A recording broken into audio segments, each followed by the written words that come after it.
Hi everyone, my name is Jocelyn and I am working on EdPuzzle with my group for our micro lesson.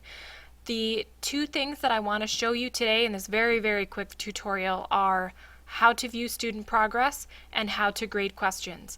So I have a 2.9 photosynthesis lesson that I gave my students. This is what EdPuzzle looks like when you open it up and you have classes assigned. I would click on my progress button, and once the class loads, I would be able to see this is how many questions I have left to grade.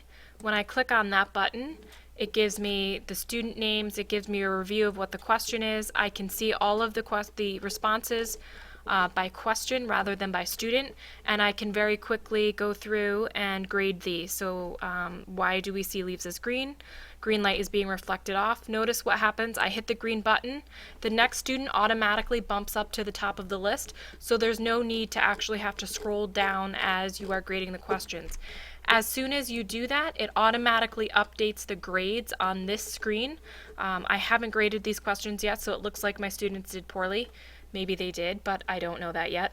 And so once I've finished grading my questions, I'll be able to see red shows students that really struggled with the assignment, yellow is kind of a warning, and students that did really well, the color will change to green, showing they did a pretty good job. The next thing that I want to show you is the in-classroom view, which will show the student name, whether they watched the video, and what questions they got wrong, so where they struggled with this piece. The other thing that would happen here is if a student watched a portion of the video repeatedly, that would light up under the watched menu, but these students didn't do that, so you're not seeing that.